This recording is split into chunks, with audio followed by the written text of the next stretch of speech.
Hiya, Fred. I was trying to get a hold of you. Pack your hat and grab a chair. Huh? I just got your message, Jack. What's it all about? I got this story to do. Thought you might be the person that could help me most. Well, listen to one of these letters to the editor. The story here, Fred, but I'm afraid it's not a very good one. I'm not at all sure it's the kind of story our readers would like. Listen to this. Dear editor, usually I agree with your editorials, but your call for civil defense volunteers was nonsense. If this city is attacked, my plans are made, and they don't include waiting around to get killed. I'm going to take my family to a place in the country where we'll be safe. I think I'm as patriotic as the next guy, but I'd be pretty dumb to remain in this city when those bombs start falling. Name doesn't matter. Take to the Hills, huh? Another member of the Take to the Hills fraternity. Seems to be quite a few of them. Yes, I'm afraid there are. And the worst of it is that most of them are intelligent people. Good citizens, if you like. But they've made up their minds without thinking. They're letting fear push them. It's pushing them into something pretty close to treason. Thank God most people don't feel that way. But enough of them do to make it a serious problem. You know, there's really nothing to be gained by turning tail and running after an enemy attack. First of all, the highways would be about the most dangerous place you could be. And second, mass evacuation of cities just doesn't work. Most people don't know that for the reason that they've never thought much about it. And the third reason is the simplest of all. If war comes and we desert our cities, we've lost the war. If only we could help these letter writers see it that way. We must make them realize there must be no taking to the hills. Their own experiences could help them realize it. For instance, it's easy to imagine what would happen if most of the people in town took to the highways all at once. All you have to do is look at some of our Sunday traffic jams. Unless people know better, an enemy attack would cause 100 times this many people to jam the roads. Add to that the desperate fear and panic that it'd be pushing the mob, and mister, you've got a catastrophe on your hands. The civil defense people are just being realistic and not planning mass evacuations. The roads have to be kept open for rescue and for firefighting equipment. That means every car which is not officially authorized will have to be stopped and moved out of the way. As long as I live, I won't forget what happened in the last war when some European people took the hills. I saw miles after miles of refugees trying to get away from cities under attack. All they did was choke up the road, so hardly anything could move. Even they couldn't get very far. This happened many, many times and in many different cities. It could happen in our cities. If this were tomorrow instead of yesterday, if this were our town and you or someone you loved were trapped inside of it, waiting frantically for help, that help would never come. The ambulances, rescue trucks, vehicles carrying supplies and equipment would be stopped cold in their tracks.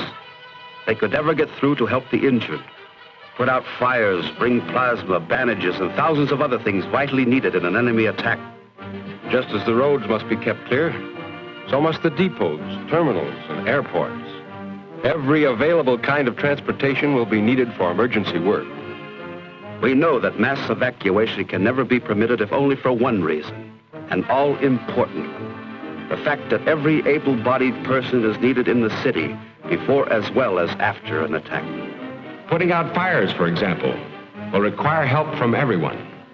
We must realize that in modern warfare, city dwellers find themselves right in the front lines. After an attack, our first responsibility will be to keep our heads and get back to our jobs. For each of us has a job to do.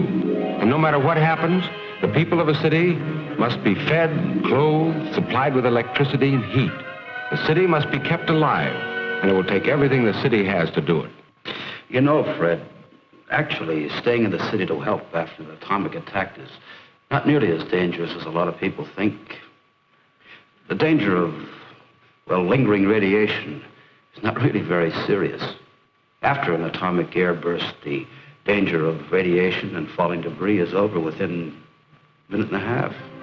Over and above that, we know from the experience of London, Berlin, and other European cities that people didn't even want to leave their city. Most of those who did leave soon began trickling back into town. Of course, a few people should be evacuated. Small children, the aged, the infirm, so on. These people should be moved voluntarily by their families, not during an attack, of course. But the able-bodied person must stay and help. Modern warfare has no respect at all for civilians. Like it or not, each of us has his share of fighting to do, his share of danger to face.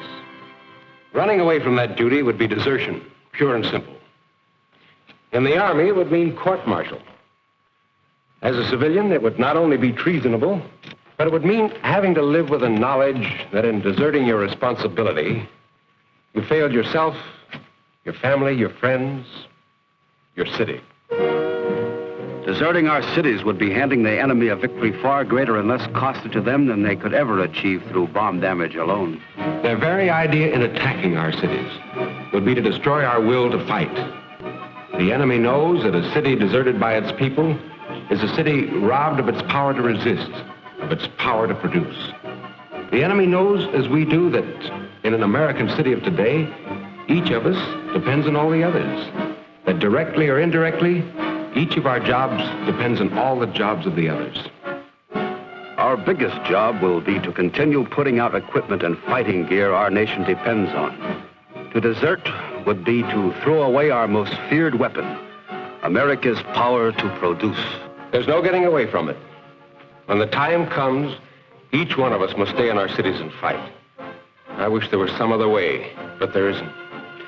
Yes, there are some pretty grim prospects ahead of us. The hell of an enemy attack can come smashing out of the sky at any time. And every last one of us will have to be ready to face what happens then. There'll be plenty of suffering, plenty of misery, broken homes, death. Dangers that used to belong only to soldiers, but we've got to be able to take it and come back fighting. Everything we hope for, everything we believe in, everything America has fought for will depend on us and what we do.